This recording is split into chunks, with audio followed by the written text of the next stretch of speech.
I love this quote from famous author Mark Twain. You'll get further in life by avoiding stupidity than chasing intelligence. And I think there's a lot of wisdom in there for stock pickers. Sometimes it's the stocks you don't invest in that can help your portfolio returns the most. So we're going to hear 5 red flags that can help you avoid some of those duds and prosper during volatile markets. You're watching Inside Investing.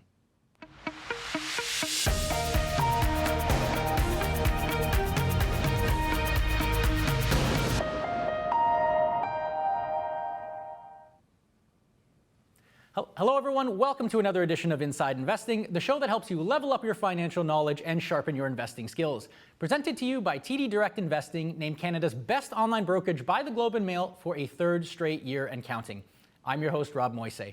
Pleasure to have you with us here. We got a fantastic show lined up for you, full of tips to help you improve your stock picking skills. Plus, we're going to be taking your questions about stock research later in the show, so stay tuned for that. But for now, let's bring in our guest speaker. Joining us is Brian Feroldi, founder of Long-Term Mindset. He's a DIY investor with over 20 years of experience who creates content designed to help you become a better stock picker. He's also the author of the book, Why Does the Stock Market Go Up? And he's a pretty popular guy on social media too. He's got 800,000 followers across Instagram and X, and he's got a newsletter with over 100,000 readers. Brian, I'm humbled by you, sir. Thank you for taking the time. Pleasure to have you with us. Thank you, Rob. It's great to be here. Thank you for the warm introduction. So you've seen the ups and downs of the markets before. You've been at this game for a while now. How are you thinking about the craziness that we're seeing in the markets here? We were down big, then we were up again, and now we're down again, it seems. How are you approaching things?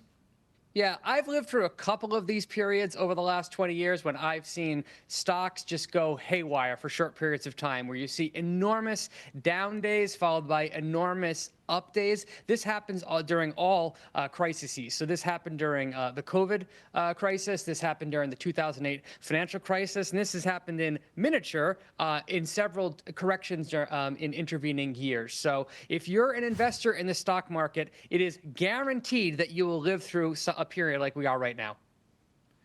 And I know you've written before that, in the early days of your stock picking journey here, you felt like you got kicked in the teeth. And I think a lot of investors can relate to that feeling right now, given all this volatility, right? Their teeth are probably feeling pretty sore. Is there anything that you're doing these days, though, that's different from what you would typically do? Are you changing your approach in any way? Nope, not at all. My approach is to look for, find, and identify high-quality businesses that have strong competitive advantage that I believe can grow for long periods of time, regardless of what happens in the global economy. And I try and find those businesses and put them into my portfolio at advantageous prices. Nothing about that has changed, whether or not there are tariffs one day or not. It doesn't matter if valuations are high or valuations are low. That's what I'm focused on. And if I pursue that strategy for a long period of time, I'm highly confident I'm going to have a big smile on my face at the end of it. And certainly history would be on your side taking that approach. I'm curious, though, a lot of people are talking about should I buy the dip or not? There's been opportunities to buy some dips. There's been a snapback in the market, then a tumble again. In a really what seems to be a choppy market like this, what are your thoughts on this buy the dip strategy? And is it something that you're personally doing right now?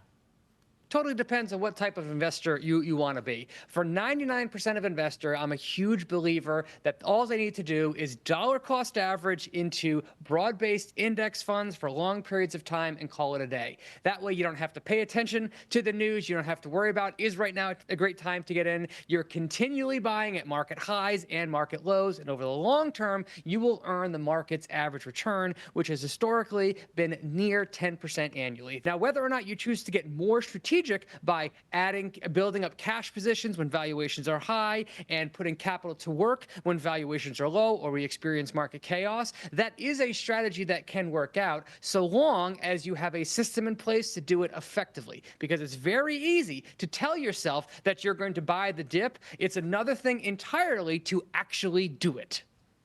That's right. We don't exist on paper. Even if we accept the theory, when your portfolio is getting punched in the gut, it can be tough. For you, buying the dip, is it something that you would do at a certain threshold when stocks fall enough? I know things have been a little bit pricier as late. How low do they have to go before you get interested in buying the dip?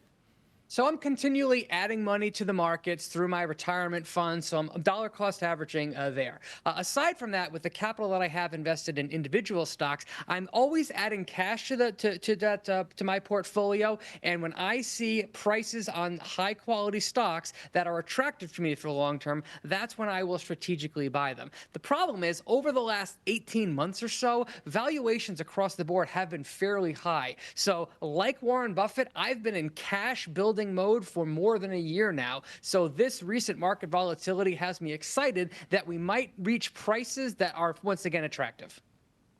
Right on. Okay, well, thank you for opining on the news of the day there, but let's get into the heart of our conversation here, and that's those 5 red flags that send you running from a stock, particularly in times of volatility like we're experiencing now here. And for those in our audience, you want to get in on the conversation, we'd love to have you, so make sure you submit your questions for Brian. If you're watching us on Webbroker, you can use the chat box there. If you're watching on our broadcast platform, you can use the questions and comments box. And if you're watching on our YouTube live stream, you can click on a link in the description there. It's going to take you over to the broadcast platform, and that's where you can ask your question. All right, Brian, let's get down to business here. Your first red flag is a declining gross margin in a company's financials here. First off, what is a gross margin here, and why is it so important to you for gauging a company's prospects? Sure. Gross margin is found by looking on a company's income statement. The number that you're trying to find here is called gross profit. Gross profit is a company's revenue minus the cost of generating that revenue, also called cost of goods sold. The difference between those two is called gross profit. And you take this number and you divide it by the company's revenue. What this tells you is for every dollar in sales, how many pennies get turned into gross profit. And this is a very important number for investors to track over time. And one reason that I think this is a big red flag if you see this number going down is it indicates that either the company is losing pricing power with consumers, so it's forced to lower prices in order to attract sales, or the company does not have purchasing power over its suppliers. So its suppliers are pushing in price increases and the company is not able to successfully pass those along to its consumers. In either scenario, if you see a company's the gross margin going down over time, that is definitely a red flag. Yeah, I mean, you've gone so far as to call this in our earlier discussion off camera here, the number to watch, if you have to boil it down to one thing, which is a really powerful statement. I'm wondering if you can walk us through an example of, a time or a company that had a declining gross margin that, signaled that trouble was on the horizon for them. Sure. In recent history, we saw this with Beyond Meat. Beyond Meat is an alternative meat provider. It makes vegetable plant-based meat products. And if you follow this company's gross margin over time, it tells a very fascinating story. So in 2019, this company's products were red hot. They were flying off the shelves. And Beyond Meat was successfully increasing its gross margin. As a growth-based company in the early stages of development, when it was still losing money, it's exactly what you want to see. However, what we saw was that this company's gross margin peaked in early 2020. And if you continue to track this number over time, you saw that it continued to go lower and lower. What that meant for investors was that the company was not being able to maintain its pricing as it continued to open up new distribution. And in order to attract customers to buy its brand, it had to continually lower prices. And things got so bad that by 2022, this number went negative. What that means is that it cost Beyond Meat more money to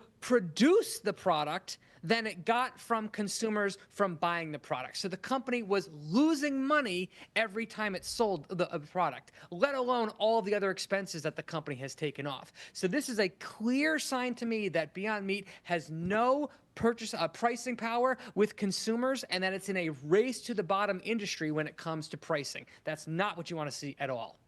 That was definitely a scary looking chart, certainly for investors in Beyond Meat, no question. I'm just curious, with tariffs in mind here, do you find that in times of financial instability, fears about economic recessions, times like that, that companies that have a declining gross margin, are they generally more likely to kind of just continue that tailspin, or is there still kind of hope at the end of the tunnel for them?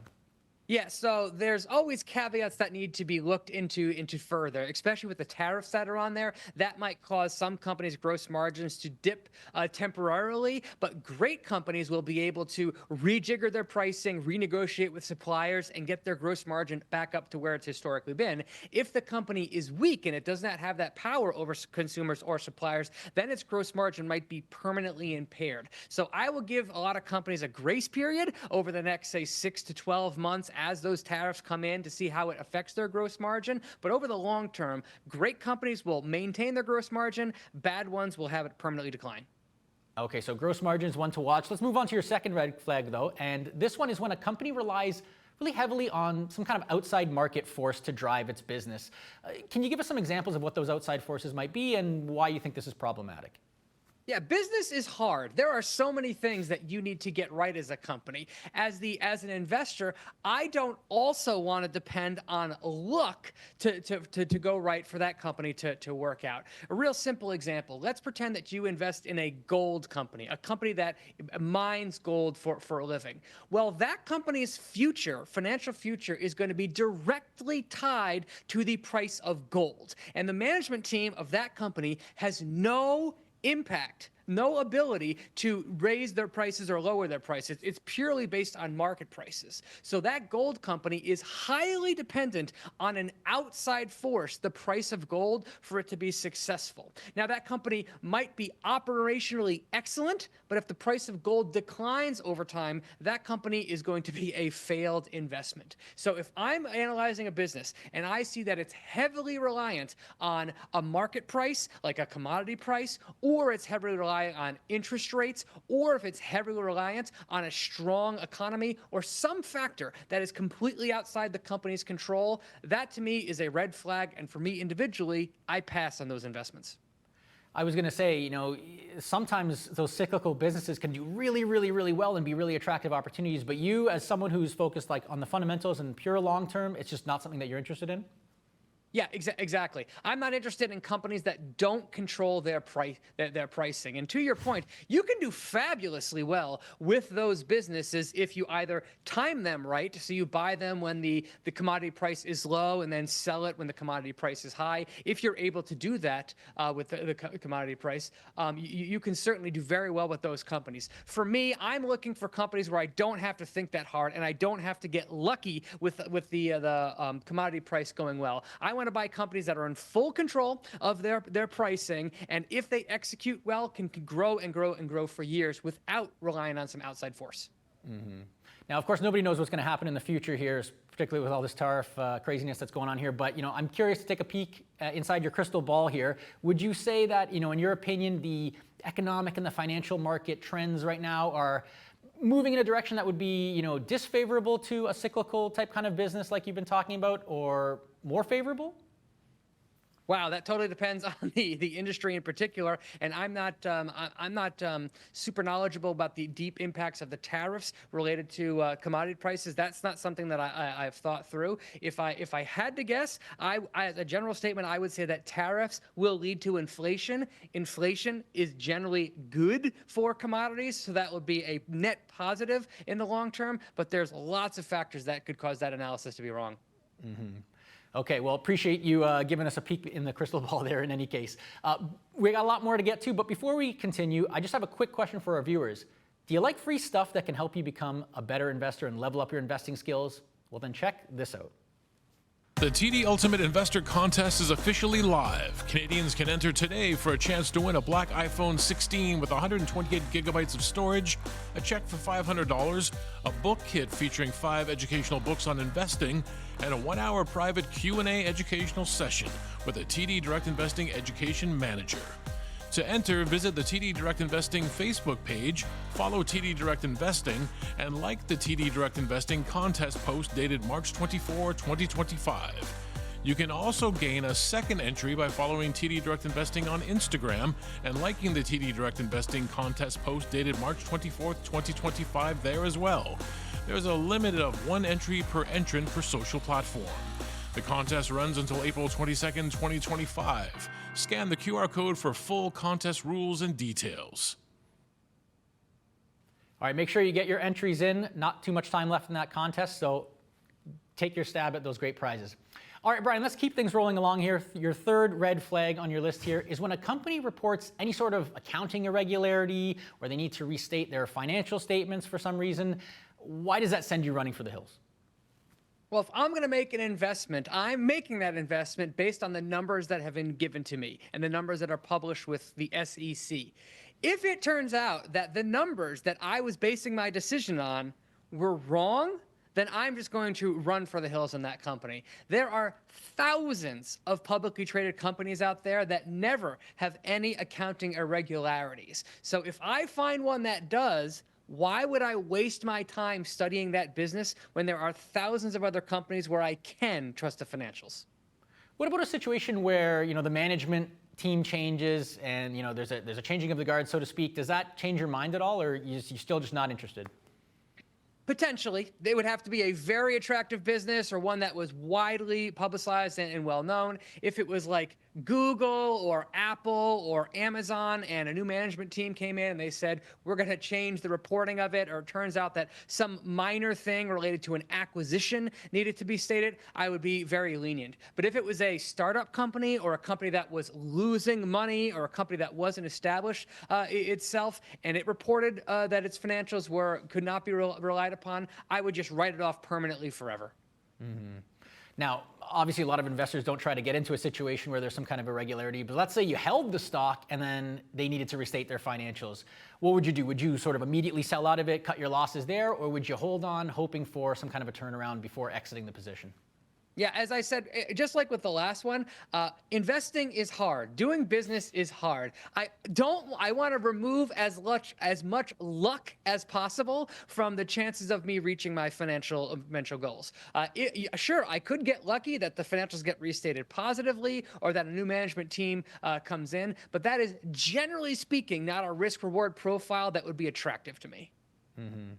Now, speaking of misstated financials and stuff like that, there was actually a really unfortunate situation recently where a Financial Times reporter suggested publicly that Tesla might have some accounting irregularities, but turned out that they kind of just misread the financial statements.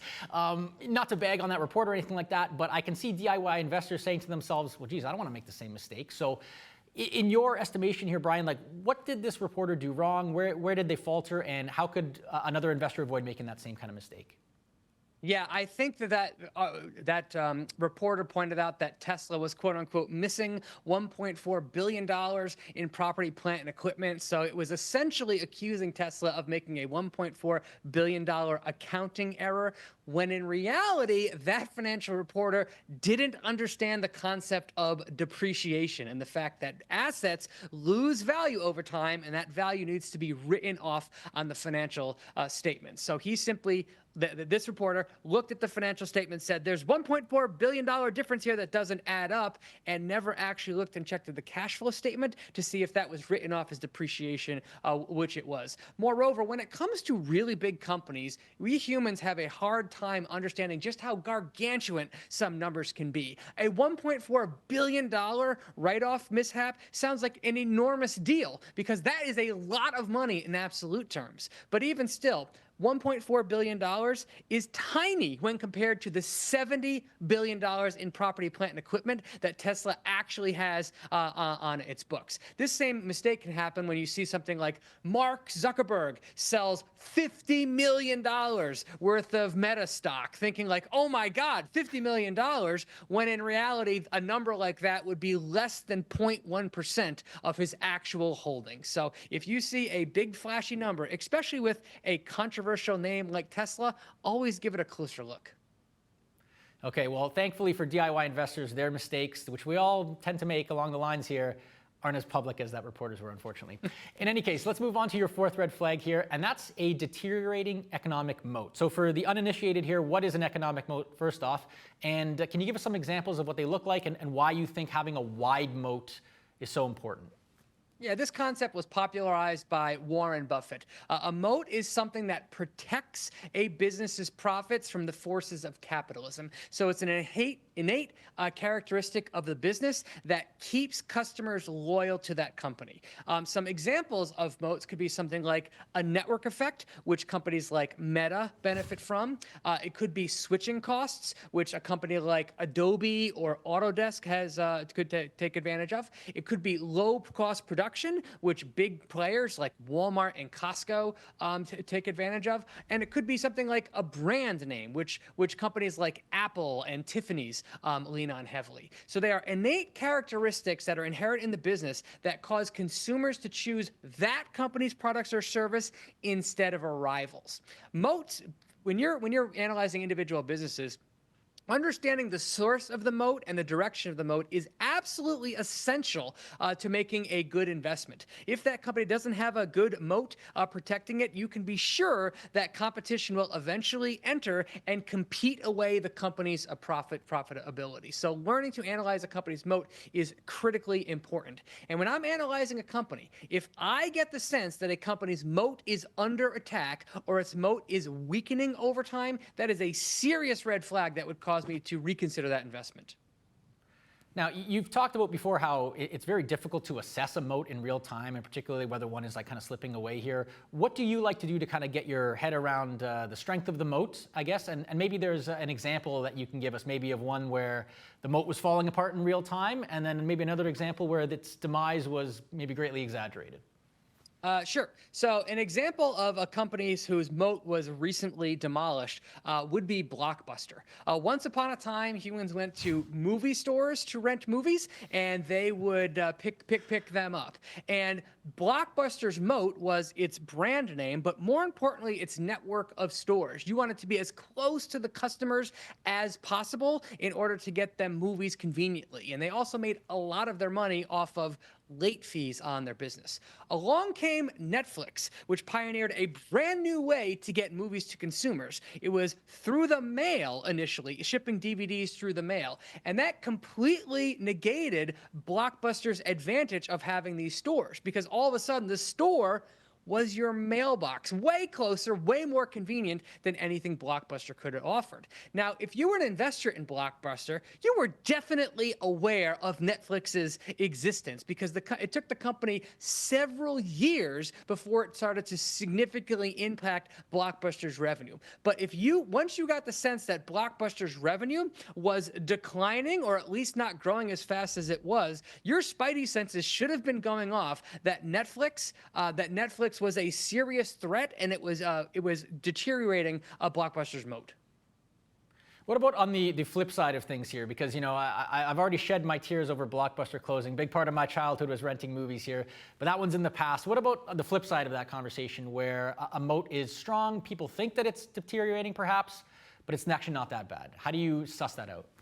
Yeah, well, let's look back just 2 years ago. If you rewind the clock 2 years ago, people wrote Meta, aka Facebook, off as a dead platform. I think the stock got down as low as like 8 or 9 times earning. Peak to trough, the stock fell like 70% because everybody was scared that TikTok was taking all of the time away from Facebook's customers. Yet, if you were an investor in Facebook, all you had to do was read through the company's quarterly filings where they report the number of active users on their platform. And even during this period when everyone was freaking out about the rise of TikTok, Facebook's user base was still growing. It was still going up. In addition, its revenue was still going up. It was still going in the right direction. So that was the case when the narrative on Wall Street was that Facebook is cooked. But if you actually just looked at the company's user base and its revenue, you would have seen that the company's growth story was actually still intact. Now, looking at that same chart, if we see that number peak and actually start to decline, that will be a significant signal to investors that the company's moat is under attack. But as long as that number continues to head up and to the right, I will remain a Meta shareholder.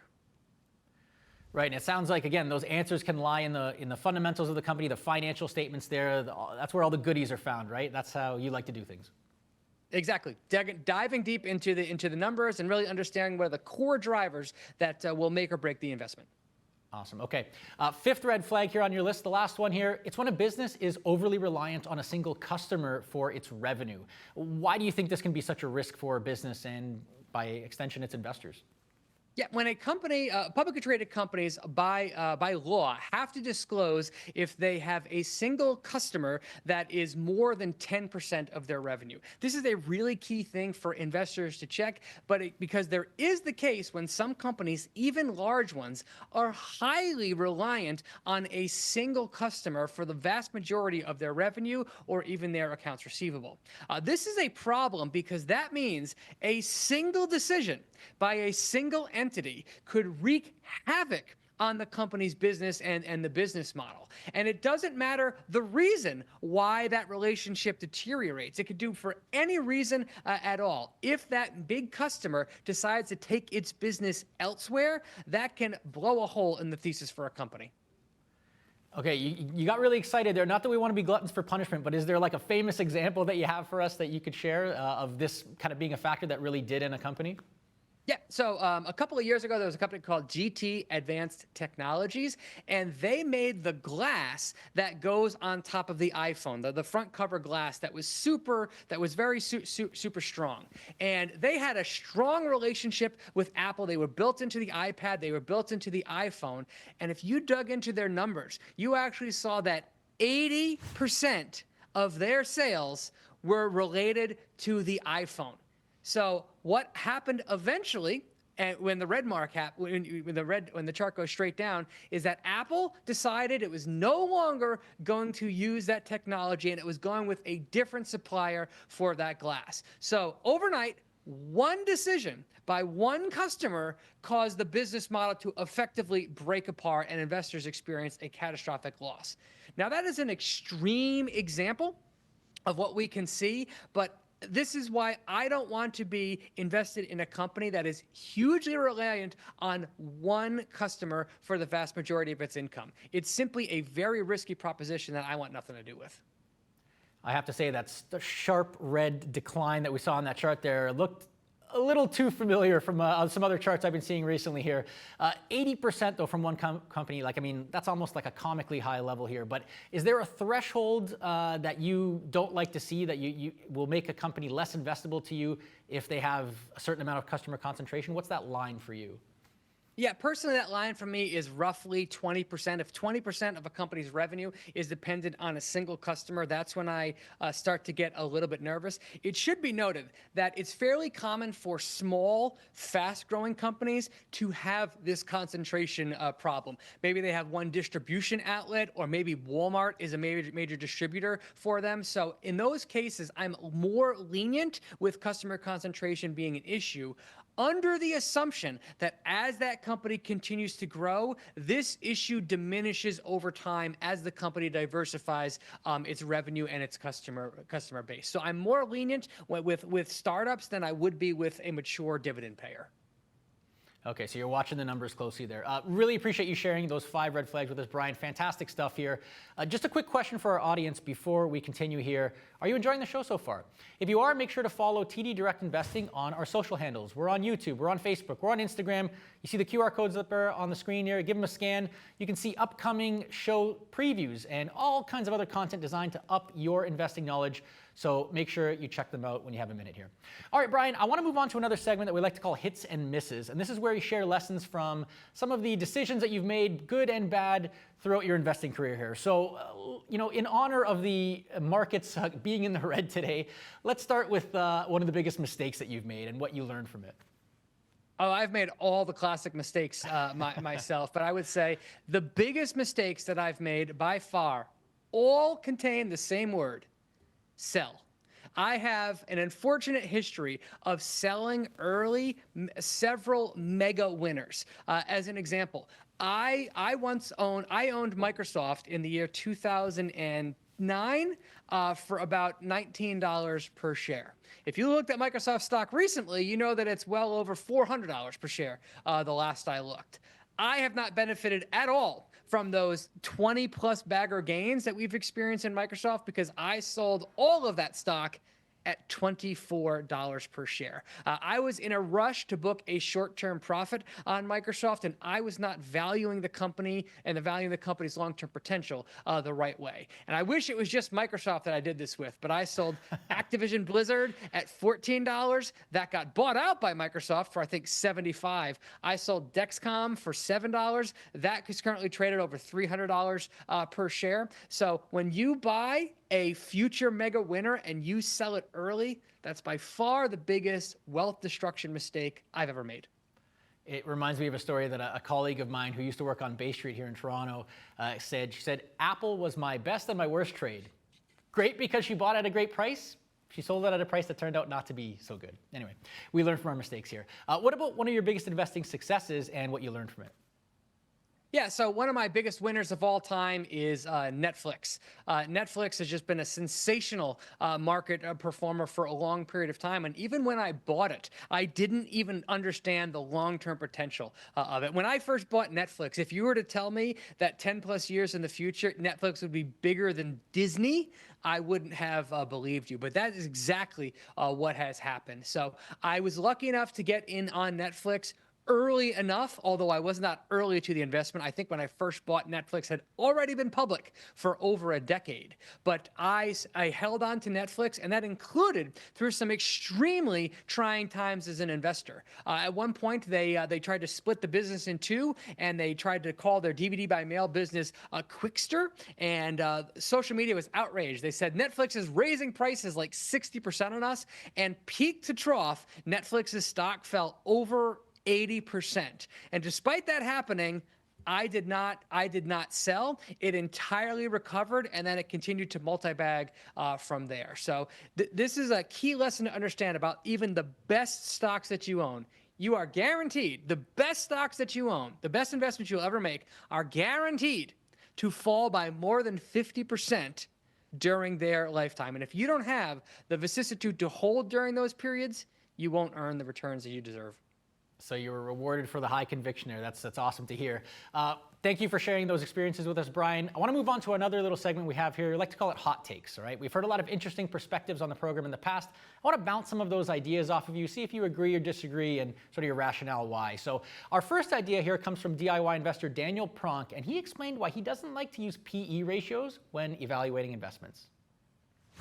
I try not to think about investments that way, because to me, it's actually non-intuitive. It's more intuitive to think about it in the inverse of, okay, what is the actual earnings yield? What is the return I could get on this business on the price I'm paying today if it wanted to pay me all of its earnings? And that's how I think about it. So yeah, I try to flip over the price to earnings ratios and think about them in earnings yield. So when you flip the price to earnings ratio to the earnings yield, then you can actually start to compare it against a government bond and just then it's very simple. Oh, this company has an earnings yield of 7%. Government bond is currently 4%. Oh, I'm actually being compensated more there. Very simple. So Brian, what do you think about this idea of using earnings yield over PE ratios? Do you agree or generally disagree with that? Love it. Completely on board. Our earnings yield make total sense to me when you're going to be comparing bond yields to, or the yields of bonds to the yields of stocks. The only slight way that I would push back is when you use the price to earnings ratio, earnings is an after-tax measure, when if you're looking at the yields on bonds, that's a pre-tax measure. So to actually get an apples to apples comparison, you'd have to use the price to pre-tax earnings ratio and flip that around to make a fair comparison. Okay, so a little wrinkle in the metric, but overall pretty sound approach here, especially when comparing different types of investments. Love the idea. Another great underused yield is called shareholder yield, which factors in both dividend yield and buyback yield. And yields are completely underrated when it comes to analyzing stocks. Okay, so there's another one for our audience to consider here. We got one more idea here for you, and this is from renowned contrarian investor Benj Gallender. He says he waits at least 6 months and sometimes even years before buying into a stock. With stocks, if one train goes by, there's always another one coming down the tracks. There's always more stocks that will be arriving. So there's no need to jump at everything that you think might work. So being exceedingly selective to me is absolutely critical. And a lot of people do not have the patience to be selective. And we know that that is integral to good returns. So Brian, what do you think about this idea of waiting a long time, getting a bigger sample size before diving into a stock? Is that something that you do? Absolutely. There's no called strikes in investing. You don't have to own any investment. In fact, you shouldn't own every investment. Like he said, if you should be extremely selective with the opportunities that you go after. So completely agree with everything he said. You don't think that there's some risk of missing the opportunity? I think that's what some DIY investors might worry about if they don't kind of rush into the stock. Well, that depends on your investing personality. If you suffer from FOMO, you might not do well as an investor. You don't have to make money on the most popular stocks. There's plenty of ways to make money in the market, but you have to know what your stock investing style is so you can know when an investment idea comes along, whether that's a fit for you or not. If you want to be a growth stock investor and only look at the most popular names, you can do well for yourself so long as you stay within your circle of competence. Okay, appreciate you sharing your perspective on those ideas here. We've obviously talked a lot about fundamentals and the values of those when picking stocks here in our conversation today. So on that note, I want to throw it over to my colleague, Caitlin Cormier. She's going to show our viewers how they can get started researching fundamentals on stocks in WebBroker. So let's go ahead and click on Research and Stocks. Once we arrive at this page, we're going to click on Fundamentals. And here we start out by seeing information with industry comparison. So what we're seeing is the company that we've researched, their per share data, as well as the industry average, and then a little bit of a range of where this company falls within the industry. You'll notice that there's all different information here, all different figures that you can go ahead and look through to get a little bit more detail on a particular company versus the industry. Next, you can click on peer comparison, and this is going to be similar to industry comparison, but it is actually going to show you both the industry and the direct competitors of the company, the different companies we would consider kind of their peers, and be able to compare numbers kind of side by side of this particular company as well as its peers. Finally, we have financial statements. So this is where you're going to see a version of the company's income statement, balance sheet, and cash flow statement. There's both the annualized and interim versions. And if you scroll down, you will see that we can do a year-over-year comparison of different metrics of the company, whether it's revenue or operating income or net income. You can actually filter through these different statements to understand maybe some different trends that you're seeing within the company. So you can go into cash flow statement as well as balance sheet, and same sort of idea. You're just going to see that year-over-year comparison and maybe look for some specific trends. Another great tool we have is under Research and Tools, we're going to click on Screeners. And this tool is actually going to take all of the stocks available on the market and filter them down based on criteria you're looking for. So I'm going to start by clicking Screening. Once I get here, I can go ahead and keep whatever the predetermined options are here, or I can clear them. But then what I'm going to do is I'm going to add what it is I'm specifically looking for in a company. So you'll notice on the right, I've got lots of fundamental choices here. So debt, dividends, growth in earnings, financials, valuation. So I can go ahead and choose any of these criteria and put a range in for what it is I'm looking for from a company. So let's just say we're looking for earnings per share growth. So we can go ahead and put, maybe we're looking for at least kind of a minimum amount of positive growth. And next, let's go ahead and put in maybe revenue growth, same sort of idea. Let's get into, again, we can kind of, let's say we're looking for a positive number there. And finally, let's add one more. Let's do the 5-year historical earnings per share growth as well. And again, I'm going to look for at least a bit of a positive number there. So the number of matches has gone down to 346, still a lot, but at least a little bit more manageable than what we first started out with. So what we're going to see here is the number of companies that match that specific criteria. We're going to see our criteria that we've added towards the left-hand side here, and then the criteria that was already there towards the right. We can rearrange the results based on any of this criteria that we'd like. And if we click on the individual companies, we can see a bit more information about the company and as well why they were ranked the way they were out of these results. So for example, for this company, it is ranked number 1 out of all of the results, and the reason why is because of these particular results. Thank you so much for that, Caitlin. Appreciate you filling us in on that. And Brian, thank you so much for filling in with all your perspective here with those 5 red flags and your experiences and stuff like that. We're not done yet, though. We're going to open the floor. We're going to take some questions from our viewers. So you ready to know what they want to hear more about? Awesome. Sounds great. All right. We got our first question here from Kivanch, and they want to know, how can I determine the best industries before I pick the right company? Like, are there certain common metrics to follow or determine that you like to use to kind of find the most suitable industry? When I'm trying to think of the industry, I think of the dynamics of the industry first. Not all industries are created equally. There are some industries that have terrific economics going for them, and if you buy the 5th best player in that industry, you'll do well as an investor. There are other industries, like we talked about before, with like the gold industry, that by their very nature are dependent on an outside force for success. So it doesn't matter if you buy the 1st best gold producer. If gold goes down as commodity prices, you're just not going to do well as an investor. So when you're trying to find industries to invest in, think about the dynamics of the industry, the rivalry of the industry, how hard it is for new entrants to get into that industry. Are the companies consistently profitable, or are they very cyclical in nature? And then, are there lots of publicly traded companies in that industry for you to research? Another thing to think about is just what interests you. Where do you want to spend your time researching? Getting to know an industry very, very well is a great idea if you're going to be picking individual stocks. Okay, so a great jumping off point for our viewers here. We got another one coming in here from Joy, and Joy wants to know, where do I find the info on the numbers of a company's customers? Like, where can you go find that kind of information? Sure.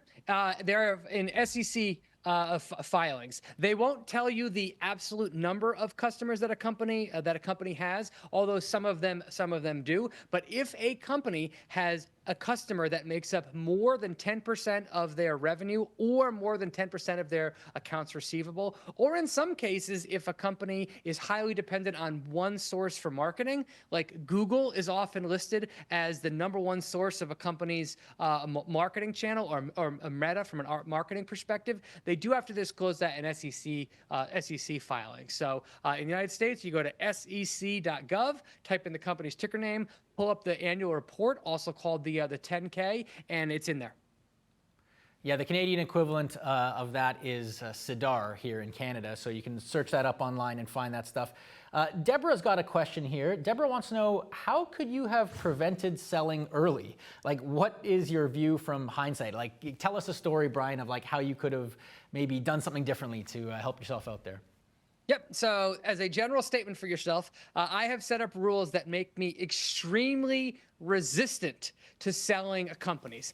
My investing style is to do a lot of research up front before I make an investment. But once I make that investment, I become very reluctant to sell that business, even when the stock price is declining. It is a far bigger mistake to sell a future winner early than it is to hold a future loser for too long. This is because of the math of investing. The worst you can do on a stock pick is minus 100%. The best you can do on a stock pick is many, many multiples of what you put in. So for that reason, though, selling those stocks early has made me very reluctant to sell stocks. And that's just a mindset that I use when I'm making an investment. Okay, so get away from the itchy trigger fingers here is what I'm hearing. We have another one coming in here from Merul. I apologize if I'm mispronouncing that, but they want to know, do you follow trends?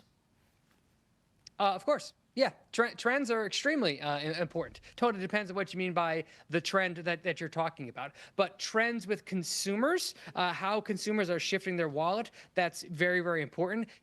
Trends with revenue and a company's margins and a company's profits, that's very important to watch. Trends with, does the company convert its profits into free cash flow? That's an important metric to watch. Trends with, is the company acquisitive in nature or is the company growing organically? Trends within an industry, absolutely. Trends are far more powerful and more important than single data points. If you're looking at a company's financial statements, that's more of like a picture, a point in time, when the movie is where the real information is.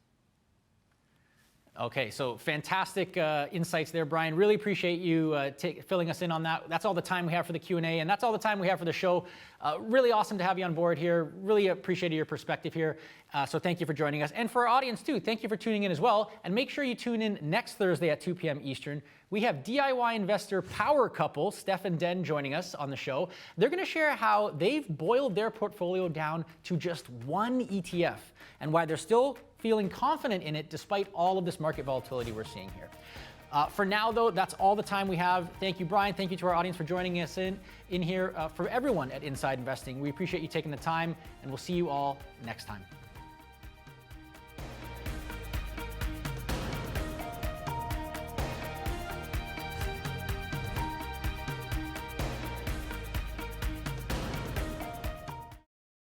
Have more questions? Check out the links to the right and in the description below.